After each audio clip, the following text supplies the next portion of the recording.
Hello Joe, let's see the question. Two Carnot engines A and B are operated in series. Series means एक पहले उसके आगे एक और. The first one A receives heat at 800 Kelvin. 800 Kelvin पे heat receive करता है and rejects to a reservoir at temperature T Kelvin. T Kelvin पे क्या करता है? Reject करता है. The second engine V receives the heat rejected by the first. अच्छा, जितनी first reject करता है उसको receive करता है कौन? B engine at temperature T. उसी T पर क्या कर लेगा? Receive करेगा and in turn rejects to a heat reservoir at 300 Kelvin. और 300 Kelvin पे क्या कर रहा है? Reject कर रहा है. Calculate the temperature T Kelvin for the following situation. कौन सी situation है? The efficiency of the two engines are equal. So let's see the key concept of this question. The key concept of this question is Carnot engine.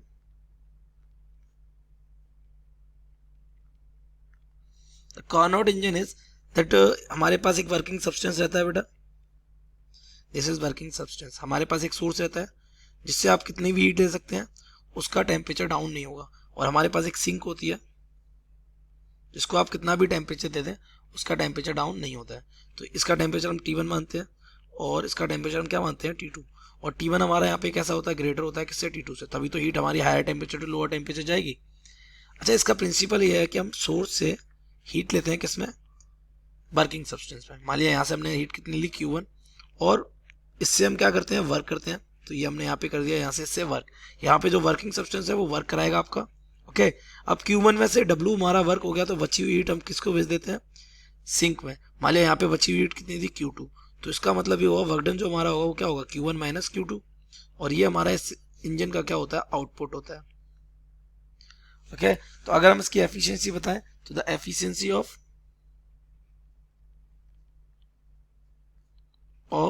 Carnot engine is given by. तो इस engine की जो efficiency है ना, इसका expression होता है ये हमारा ईटा. ये एफिशिएंसी सिंबल है 1 माइनस T2 अपॉन T1.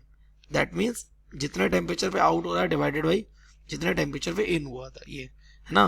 और यहाँ पे यही एफिशिएंसी हमारी किसके और इक्वल होती है? 1 माइनस Q2 अपॉन Q1 के. तो ये 1 माइनस T2 अपॉन क्या हो जाएगा? T1. तो ये 1 से 1 कैंसिल. हमारा यहाँ से एक रेशियो इक्वल रहता है Q2 upon Q1 is equal to T2 upon T1. That mean heat का टेम्परेचर का रेशियो आपस में कैसा रहता है? इक्वल रहता है. तो बस हमें क्वेश्चन से गिवन है, वी हैव गिवन कि हमारे पास कितने? दो इंजन है. ये हमारा फर्स्ट इंजन, ये यहाँ से हीट लेता है. ठीक है. हीट ले रहा है कितने टेम्परेचर से? T1 टेम्परेचर से हीट ले रहा है. ठीक है. कितनी हीट ले लिया? मान लिया यहाँ से ले रहा है Q1 हीट. और ये यहाँ पे क्या करके दे रहा है? वर्क करके दे रहा है. कितना? W1 मान लेते हैं. और यहाँ से हीट को क्या कर रहा है? रिजेक्ट कर रहा है. मान लिया यहाँ से हीट कर रहा है रिजेक्ट. कितना? Q2. कितने टेम्परेचर पे कर रहा है? T टेम्परेचर पे. अच्छा, यही वाली हीट वो क्या कर रहा है? इस दूसरे वाले इंजन, ये इंजन A हमारा, दूसरे वाले इंजन B में क्या कर रहा है? इंसर्ट कर रहा है इसमें. ओके. तो यहाँ पे ये कितना? T टेम्परेचर पे हीट क्या कर देगा?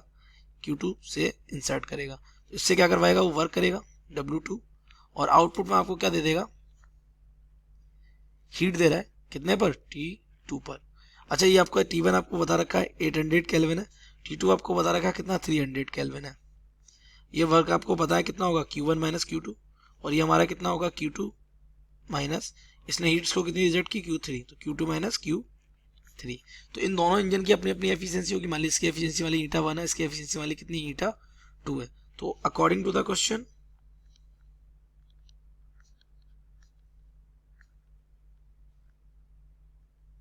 क्या बोल रखा है? दोनों की एफिशिएंसी आपस में कैसी है? इक्वल. ईटा 1 हमारा इक्वल है किसके? ईटा 2 के. तो यहाँ देखिए, यहाँ पे एफिशिएंसी क्या थी? 1 minus T2 upon T1. The output upon input. तो आउटपुट कितने पर हो रहा है? T पर.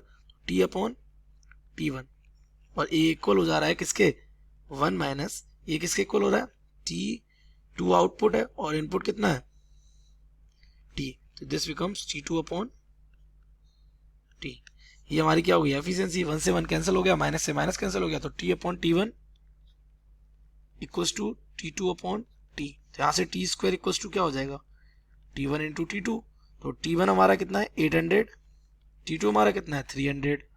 और यहाँ से आ रहा हमारा T स्क्वायर. तो यहाँ से इसको निकालेंगे तो रूट में आ जाएगा. रूट में आ जाएगा 8 इंटू 3 और ये हो जाएगा तो 100 इंटू